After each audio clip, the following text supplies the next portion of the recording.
जय दाता की साहब, इस समय हमारे साथ में जुड़ गए हैं श्री कैलाश सिंह जी बाड़वा, जो श्री आत्मधाम सेवा समिति के जो है आप कोषाध्यक्ष है। जैसा कि आप जानते हैं, श्री आत्मधाम गुरु मंदिर प्राण प्रतिष्ठा महोत्सव को लेकर बोलियों का शुभारंभ हो चुका है। इस तरह से प्राण प्रतिष्ठा का शुभारंभ हो चुका है। आइए हम उनसे जानेंगे, हम नहीं जानेंगे पूरा समाज भी जानेगा कि सर, ये जो आत्मधाम प्रतिष्ठा महोत्सव का जो प्रकल्प है, क्या केवल मंदिर, जयकारा या प्रतिष्ठा सीमित तक ही सीमित है, या और भी कोई यहाँ पर आपके प्रकल्प है? आपके जानकारी के लिए मैं यहाँ समाज बंधुओं के बीच में स्पष्ट कर देना चाहता हूँ कि श्री आत्मधाम बाड़वा, जो स्वामी आत्मानंद जी महाराज को लेकर जो यहाँ पर गुरु मंदिर का धाम बन रहा है, ये केवल एक मंदिर मात्र न होकर एक बहुउद्देश्य परियोजना के रूप में डेवलप हो रहा है।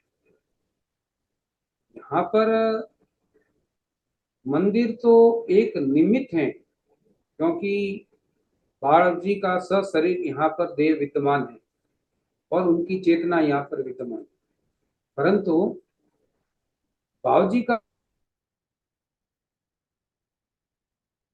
आपकी आवाज वॉइस कट हो रही है।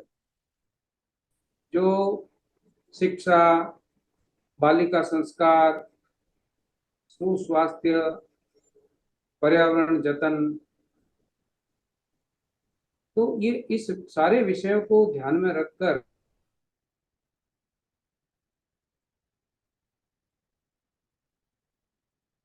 से संकल्पित हैं। और आगे जाके जो राजपूत समाज के जो बच्चे हैं, उनके लिए जो बाबूजी ने जगह जगह पर छात्रावास बनाए हैं और निवास समाज के लिए समाज भवन भी बनाए हैं, लेकिन यदि राजपूत समाज, जो अपन कह रहे हैं कि 40 लाख की अपनी आबादी है, परंतु फिर भी राष्ट्रीय परिदृश्य में हमारी जो, चाहे वो पॉलिटिकली हो, चाहे वो सामाजिक हो, चाहे आर्थिक दृष्टि से हो, चाहे और किसी भी सरकारी दृष्टि से हो, हमारी जो दस्तक है वो अभी उपस्थित नहीं हो पाई। तो उसके पीछे का जो मेन लॉजिक ये है कि खाली पढ़ाई मात्र, स्कूल की ग्रेजुएशन की पढ़ाई मात्र पर्याप्त नहीं है। उसके लिए आपको, आपके बच्चों को उस लेवल पर प्रिपेयर करवाना पड़ेगा जहां पर वो उनकी जैसी एबिलिटी है, तो उनके एबिलिटी के अनुसार यदि कोई उद्यमी बनना चाहता है तो बट नेचुरल उसको उद्यम का प्रशिक्षण मिलना चाहिए। इसी प्रकार से कोई प्रशासनिक अधिकारी बनना चाहता है तो उस तरह से उसको एक ऐसा मंच या प्रतियोगिता का ऐसा एक उसको आधार मिलना चाहिए कि जहां बैठ के वो अच्छी तरह से अपनी प्रिपरेशन कर सके और प्रतिस्पर्धा के इस युग के अंदर वो व्यवस्थित फाइट कर सके। और यदि वो फाइट करेगा तो कहीं न कहीं उसका प्लेसमेंट होगा, और जो अल्टीमेटली आगे जाके राजपूत समाज के हित में है। सर, आपने योजना की तो बात करी, लेकिन उसका पीछे ब्लूप्रिंट क्या है? कितनी जगह है आपके पास में और किस तरह से करेंगे इस चीज को? इस समय श्री आत्मधाम सेवा समिति के पास में करीब 25 बीघा जमीन है। उसमें से एक आधा बीघा में स्वामी आत्मानंद जी आश्रम है, आधा बीघा में ऑडिटोरियम हॉल और कॉरिडोर मार्ग और इस प्रकार से हैं। अब रिमेनिंग रेस्ट ऑफ जो लैंड है वो पड़ी है। गुरु मंदिर के पीछे 7 बीघा जमीन है, जो बड़े मल्टीपर्पज हॉस्पिटल के लिए प्रस्तावित हैं, पहले से रिजर्व की हुई पड़ी है। इसी प्रकार से गुरु मंदिर के पश्चिम की तरफ आयुर्वेदक प्लांटेशन के लिए जगह पहले से निश्चित की हुई है। गुरु मंदिर के कॉरिडोर के दोनों तरफ की जगह है, बहुत बड़ा पैसेज है।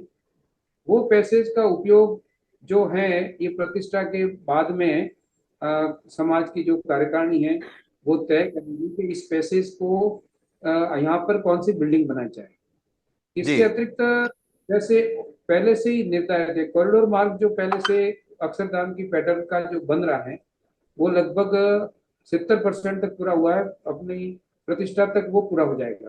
तो उसके प्रवेश द्वार के ठीक राइट साइड के अंदर हमने गीता प्रेस गोरखपुर की पूरी जो धार्मिक ग्रंथ की लाइब्रेरी है उसको इंस्टॉल करने का पहले से डिसाइड किया हुआ है। और उस भवन का जो है 25 बाई 30 की साइज का जोधपुर पत्थर में गेट के समरूप वो बहुत बड़ा मतलब वहाँ हॉल बन रहा है। और उसके अंदर पूरी तरह से ये लाइब्रेरी इंस्टॉल होगी। कोई भी जिज्ञासु व्यक्ति राजपूत समाज का यदि कोई धार्मिक ग्रंथ अपने पुराने कोई पुराण वेद या कोई भी मतलब महाभारत है या जो भी रामायण है वहां आके यदि अध्ययन करना चाहेगा तो उसको पूरा वहां पर साधन उपलब्ध रहेगा। आप ये कहना इसी चाहते हैं गुरुकुल गुरुकुल पद्धति को स्थापित करना चाहते हैं, आपने जब ये आध्यात्मिकता की बात की तो।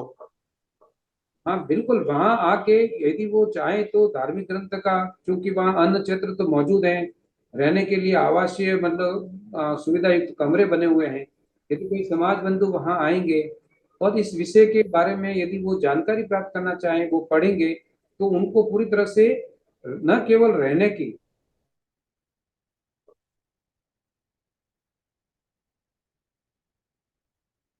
वहां पर ये पूरा एक मतलब जो प्रोजेक्ट बन रहा है खाली दर्शन मात्र तक सीमित नहीं है। इसके अलावा भी जैसे हम लोगों ने ये सोचा है, हमारे कार्य के बीच में हमने विचार भी रखा था बीच में कि जो ये मतलब राजपूत समाज के बच्चे मतलब जो हैं विविध प्रतियोगिता में आईएएस या आईएफएस या नेशनल लेवल के जो कंपटीशन है उसमें इतनी अभी दस्तक दे नहीं पा रहे। तो इसमें हम लोगों ने बीच में सोचा था कि बिहार में एक सुपर 30 एक इंस्टीट्यूशन चलता है। तो वहां वो क्या करता है कि जो समाज के अंदर उनका कोई जाति विशेष से नहीं है, उनका है समाज के मतलब समग्र सनातन समाज के अंदर जो टैलेंट और गरीब बच्चे हैं उनका सुपर 30 में वो आफ्टर ग्रेजुएशन वहाँ एडमिशन करवाते हैं और वहाँ उनकी उच्च लेवल की प्रतियोगिता परीक्षाओं की तैयारी करते हैं और उसका बहुत सुंदर वहाँ रिजल्ट देखने को मिला। लेकिन उन्होंने एक वहां पर ऐसा कर रखा है कि भाई जो सुपर 30 के अंदर से प्रशिक्षण लेकर कोई भी व्यक्ति अपने जीवन में सफल होगा तो अपनी मासिक आय का एक निर्धारित शेयर उस संस्थान को अर्पित करेगा, जिससे कि आने वाली जनरेशन को उसका रोटेशन में लाभ मिले। तो आत्मदान सेवा समिति भी इस तरह का सोच रही है कि बच्चों को यदि आज मैं ही हूँ या XYZ किसी के भी बच्चे हैं तो उनको इस प्रकार से यदि अपन डेवलप करेगी, एक बार इन्वेस्टमेंट यदि संस्था करेगी और फ्यूचर यदि उनका अच्छा बनेगा तो बट नेचुरल वो बाबूजी के इस गुरु मंदिर के मिशन को आगे बढ़ाने के लिए और शिक्षा संस्कार और जो प्रतियोगिता है जो विभिन्न प्रकार की है उसमें निश्चित रूप से मददगार होंगी। वहां सर कोई ऐसे भी प्रकल्प की योजना है जो छात्रावास हो, जैसे महिलाओं का, बच्चियों का छात्रावास हो, स्कूल हो, कॉलेज हो। आपने ये तो कर दिया कि आईएएस आईपीएस आरएस की परीक्षाओं को लेकर के इस तरह के जो है हमने तैयारी करना करवाएंगे, इस तरह की व्यवस्था करेंगे, लेकिन ऐसी भी कोई योजना है आपके जो स्टार्ट से अपर तक जाती हो? पूछ रहे हैं कि हमारे गुरु मंदिर का जो मुख्य द्वार है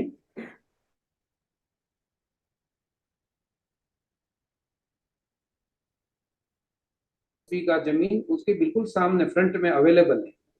तो वो जमीन है जो मतलब लुनावा की एक फैमिली जो मोदी फैमिली है उसके पास में पड़ी है। अब उसके क्या है कोई वारिसदार भी नहीं है, उसके एक दो वारिसदार बचे हुए, तो हमारा उनके साथ में एक म्यूचुअल टॉक्स चल रहा है कि वो जमीन यदि 22 बीघा जमीन हमें मिल जाएगी प्रतिष्ठा की जो बोलियों में या प्रतिष्ठा के बोलियों के बाद जो पैसा आएगा तो उसका कहीं कहीं तो समाज उपयोग में उपयोग करना है। तो हम सोच रहे हैं कि उस जमीन में से जो 22 बीघा जमीन है उसमें से 10 बीघा जमीन तो हम लक्ष्मी नारायण सेवा समिति जो बाड़वा है जिन्होंने गुरु मंदिर के लिए जमीन दे रखी है तो उनको रिप्लेसमेंट कर देंगे। लेकिन रिमेनिंग जो 12 बीघा जमीन है, 12 बीघा जमीन बहुत होती है, उस जमीन के अंदर हम ये सोच रहे हैं कि सीबीएसई का जो है मेट्रिकुलेशन तक का कन्या विद्यालय वहां पर विद अप्रूवल के साथ में वहां पर शुरू किया जाए, जिसमें बोर्डिंग की भी व्यवस्था हो और जिसमें ज्यादा से ज्यादा समाज की जो गर्ल्स हैं वो वहां पर अग्रणी है वो ही उनका संचालन करे। टीचर्स भी अपने राजपूत समाज में यदि मिलेंगे या राजपूत समाज में यदि नहीं मिलेंगे तो दूसरे समाज से भी जो सनातन संस्कृति के है कि बच्चियों के शिक्षा के अंदर उनको प्रॉपर गाइडेंस मिले और उनका पूरा मतलब फ्यूचर, उनको कल्चरल एक्टिविटीज, उनको स्पोर्ट्स एक्टिविटीज, उनको स्वास्थ्य की सुविधाएं, बालिका संस्कार, पर्यावरण जतन, गौ पालन, इस प्रकार से मल्टीपल मतलब जो है पढ़ाई के साथ साथ उनको बेसिक जो वो जो सामाजिक व्यवहार के जो नॉलेज होना चाहिए वो भी उनको देने का प्रयास करें। और डेवलप इनसाइड द सोसाइटी, ये दो जो हैं अपने समाज के अंदर रहो और समाज के अंदर रह के अपना डेवलपमेंट करो। तो ये जो है ये हो नहीं पा रहा। तो ये इस प्रकार का कंसेप्ट लेकर हम जो है मतलब ये जाना चाहते हैं। चलिए, व्यवहारिक दृष्टिकोण के साथ साथ में आप पर्सनालिटी डेवलपमेंट की भी आप वहां पे एक ऐसा हब बनाना चाहते हैं बच्चियों के लिए, विद्यार्थियों के लिए एक नया, और पर्यावरण की आपने बात की तो बहुआयामी प्रकल्प को लेकर के आप चल रहे हैं। इसीलिए आप हमारी एक समाज को भी संसाथी के आखिर जयकारा बोलना या बोलिए लगाना और वहां पे इंडे चढ़ाना, ध्वज चढ़ाना और खा पी करके वापस आ जाना और फिर दर्शन को जाना जयकारा तक सीमित नहीं है। मैं समझता हूं इसीलिए कई बातें संशय थी और आज आपसे रूबरू हुए। इस संशय को मैं समझता हूं समाज के सामने हम रखेंगे और देख ही रहे समाज बंधु कि ये बहुआयामी प्रकल्प है। और जैसा आत्मानंद जी महाराज के शिक्षा के क्षेत्र में जिस तरह से उन्होंने काम किया, वो चाहते तो जगत गुरु शंकराचार्य बन सकते थे, समाज में रहकर के काम किया तो सच्ची श्रद्धांजलि या सच्चा उनका जो है प्राण प्रतिष्ठा उसी दिन पूरी होगी जिस दिन, जैसे कैलाश जी बता रहे कि ये प्रकल्प हम लेकर के चल रहे हैं समाज के सर्वांगीण विकास के लिए। अगर एक लाइन में बात कह दूं, बच्चों के सर्वांगीण विकास के लिए, महिलाओं के और बच्चियों के सर्वांगीण विकास के लिए, मस्तिष्क और मन और वचन से सर्वांगीण विकास के लिए, नॉट ओनली रुपये पैसों के साथ में लेकिन हमारे संस्कार के भी साथ में हमारा सर्वांगीण विकास हो। लाइफ स्टैंडर्ड और लिविंग स्टैंडर्ड दोनों अपनी अपनी जगह पे होते हैं, लेकिन आपने यहाँ लाइफ स्टैंडर्ड की बात की है कि हमारा लाइफ का स्टैंडर्ड और कैसे बढ़े, इसीलिए आपने जो है ये सारी चीजें बताई। और कोई कहना चाहे तो बताइए। बाबूजी जो है उद्देश्यपूर्ण यात्राएं करते थे, निरर्थक यात्राएं कभी नहीं करते थे। दूसरा, आप स्वयं जानते हैं कि बाबूजी ने एक एक रुपया, इवन उनके जीवन में उन्होंने स्वयं की गाड़ी तक नहीं रखी, और जो गाड़ी देने वाले थे उनसे भी जालोर में वो जमीन खरीदी जहां पर आज आत्मधाम गुरु मंदिर जालोर में स्थित है, और वहां समाज भवन, और वहां पर विभिन्न प्रकार की गतिविधियां चल रही है। तो इसी प्रकार से बाबूजी के जीवन के मिशन को लेके हम लोग भी यहाँ पर एक रुपए का भी मतलब कोई मिस यूज ना हो। इसके अलावा ये जो आत्मधाम गुरु मंदिर महातीर्थ और यहाँ की जो संस्था है, रजिस्टर्ड संस्था है, अभी यहाँ समाज की ही बॉडी बनी हुई है पूरी, और आगे जाके इसके ऊपर समाज का ही पूरी तरह से नियंत्रण है। इसलिए हम लोगों ने पहले से एक 50 पेज का ड्राफ्ट कॉन्स्टिट्यूशन ड्राफ्ट कर रखा होगी। तो समाज के जो बुद्धिजीवी हैं, जितने भी संरक्षक सदस्य हैं, उनका 2 दिन का सेमिनार करके आत्मधाम सेवा समिति का जो ड्राफ्ट विधान है उसको हम सर्वमान्य स्वीकार करेंगे, और फिर समाज की आम सभा बुला के उसको स्वीकृत करके उसको पब्लिक डोमेन में रखेंगे। सर बताइए, ये जो प्रकल्प की आपने जानकारी बताई, तो ये ब्लूप्रिंट समाज के समक्ष कब रखने वाले हैं? इन प्रतिष्ठा महोत्सव में ही? ब्लूप्रिंट क्या है, अभी क्या है, संत महात्माओं का आगमन। एक्चुअल में क्या है, ये संस्थान में पिछले 17 वर्ष से यहाँ संत महात्माओं का आगमन नहीं था, आप सभी जानते हैं। तो पूज्य देवानंद जी महाराज अभी आ रहे हैं। तो देवानंद जी महाराज एक पढ़े लिखे और सुशिक्षित और बाबूजी की प्रतिकृति है और सरल संत है। अब हम चाहेंगे कि नेचुरली अभी तक ये काम किया है ग्रस्त समाज ने किया, तो हम लोगों के ऊपर यदि व्यवस्थित संत महात्मा के मतलब एक तरह से सानिध्य रहेगा, तो उनके मार्गदर्शन में हम बोर्ड ऑफ डायरेक्टर जो भी है, संरक्षक सदस्य हैं, उनकी एक बैठक बुला के इस पूरे विषय को रखेंगे। और कोई भी जगह ऐसा नहीं हो कि बगैर सोचे समझे और बगैर विचार किए कोई 1 रुपया का भी इधर उधर व्यय करे, ऐसा हम लोगों का सोचना है ही नहीं।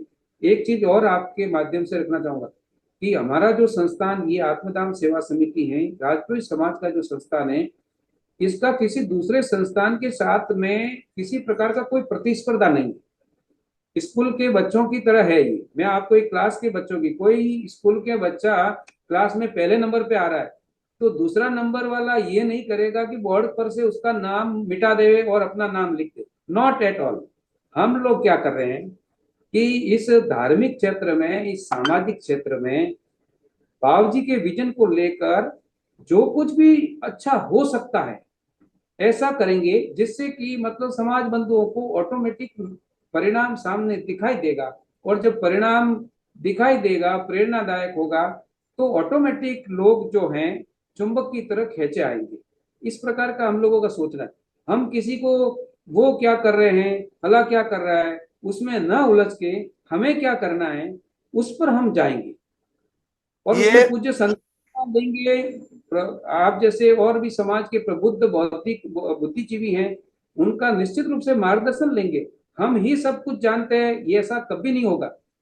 हम हम थोड़ा जानते हैं, बाकी लोग ज्यादा जानते हैं। इस भाव को लेके काम करेंगे ताकि सर्व समावेशी और सबकी बात को ध्यान में रखते हुए इसका विकास प्रशस्त हो, इस प्रकार का भाव है।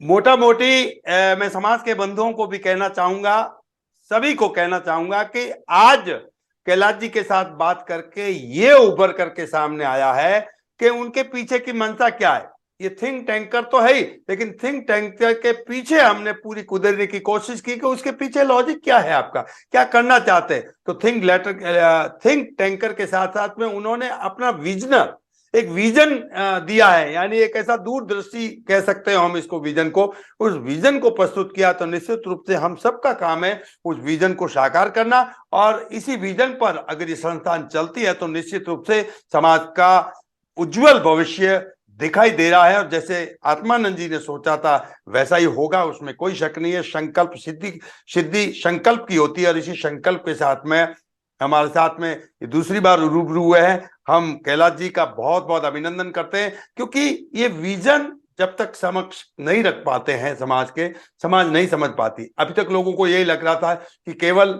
हमारे जो है जयकारे तक ही वहां सीमित है, दर्शन मात्र तक ही सीमित है। लेकिन आपने विजन को स्पष्ट किया, आपने वहां के जो है एक इस तरह का जो है आपने मल्टीपल हब बनाने का जो विजन स्पष्ट किया।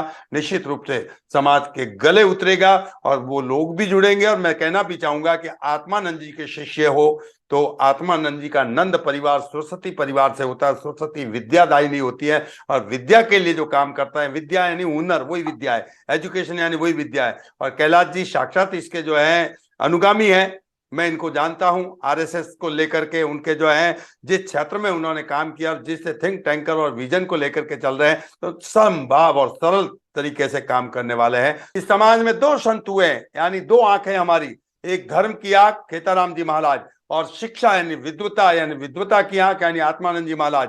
जिस तरह से हमारी दोनों आंखें संसार को देखती है, इसी तरह से हमारे हृदय पटल पर धर्म और विद्वता की आंख जो देखती है, वो उसी से जीवन उच्चतर होता है। उन्हीं दो संतों के मार्गदर्शन में ही समाज आगे बढ़ेगा, ऐसा हम विश्वास करते हैं सर। बहुत बहुत धन्यवाद। धन्यवाद सर, बहुत बहुत धन्यवाद।